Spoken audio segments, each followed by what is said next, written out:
આ વખતે પણ એમણે એક એવું નિવેદન આપ્યું કે અમદાવાદની અંદર જે સીદી સૈયદની જાળી છે એને ગુજરાતની સંસ્કૃતિની સાથે કોઈ લેવા દેવા નથી અને નીતિનભાઈના આ નિવેદન ચર્ચાનો વિષય બન્યું છે। નમસ્કાર। ગુજરાત ભાજપના દિગ્ગજ નેતા અને પૂર્વ નાયબ મુખ્યમંત્રી નીતિન પટેલ નિવેદનો આપવા માટે જાણીતા છે અને એમના જે નિવેદનો છે એ હંમેશા ચર્ચાનો વિષય બને છે।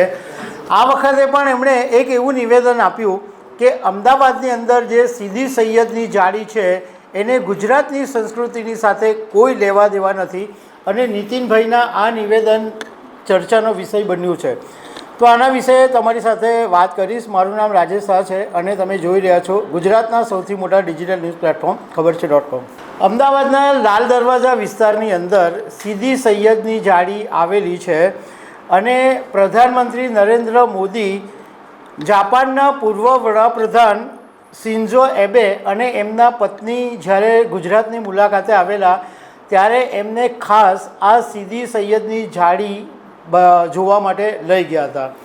હવે ગુજરાત ભાજપના દિગ્ગજ નેતા નીતિન પટેલે એક મહેસાણાના કડીની અંદર એક કડવા પાટીદાર સમાજના સમૂહ લગ્ન હતા અને એ કાર્યક્રમની અંદર નીતિન પટેલ ગયા હતા। ત્યાં એમણે વાતમાં એવું કીધું કે જ્યારે કોંગ્રેસની સરકારો હતી અને જ્યારે વિદેશથી અથવા બહારથી કોઈ મહેમાનો આવતા હતા ત્યારે કોંગ્રેસના લોકો આ અમદાવાદમાં આવેલી સીદી સૈયદની જાળી છે એની પ્રતિમા એની તસવીરો એ મહેમાનોને ભેટમાં આપતા હતા।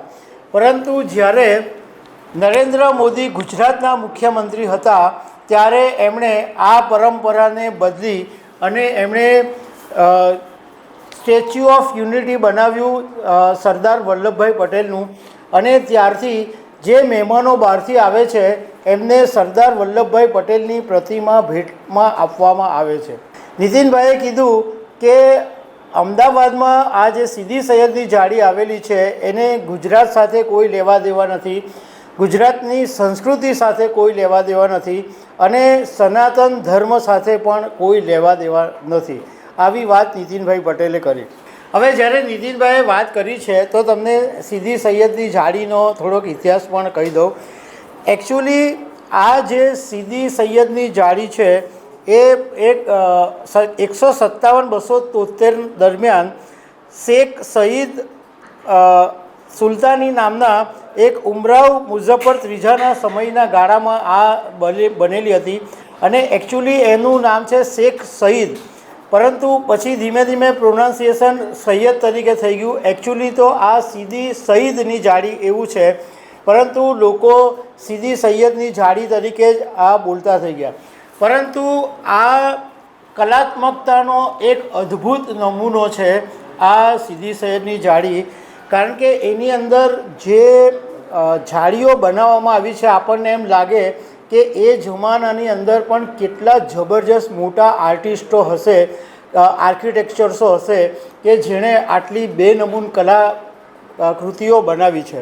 આ જે સીદી સૈયદની જાળી છે એની દક્ષિણ દિવાલમાં આખું ભૌમિતિક કૃતિઓનું પ્રાધાન્ય આપવામાં આવેલું છે। પશ્ચિમની દિવાલ છે એની અંદર વનસ્પતિજન્ય એટલે બધું ફ્લોરલ આકૃતિઓ બનાવવામાં આવી છે અને ખજૂરીના વૃક્ષો અને ફૂલવેલનું જબરજસ્ત સંયોજન આ પશ્ચિમ દિવાલ પર તમને જોવા મળે અને સાદા રેતિયા પથ્થર છે એમાં સૂક્ષ્મ કોતરકામ એકદમ અદ્ભુત અને પ્રશંસનીય છે। આર્કિટેક્ચરના સ્ટુડન્ટ કે ઇન્ટિરિયર ડિઝાઇનના જે સ્ટુડન્ટ્સ હોય એમણે ખરેખર આ સીદી સૈયદની જાળીની મુલાકાત લેવી જોઈએ। આમ તો લે જ છે, ઘણા બધા આર્કિટેક્ટ સ્ટુડન્ટો ત્યાં આગળ અભ્યાસ કરવા માટે જાય જ છે। 1900ના વર્ષની અંદર જ્યારે લોર્ડ કર્ઝન ત્યાં અમદાવાદ સીદી સૈયદની જાળીની મુલાકાતે આવેલા તો એ જોઈને એમણે અહીંયા આગળ સરકારી કચેરી બનવાની હતી એ એમણે તાત્કાલિક રોકી દીધી હતી। તો આજે આ એક બેનમૂન પ્રતિકૃતિ આજે લોકોને જોવા મળે છે। તો દર્શક મિત્રો, આવી અનેક વાતો સાથે અમે તમને મળતા રહીશું। Thank you very much.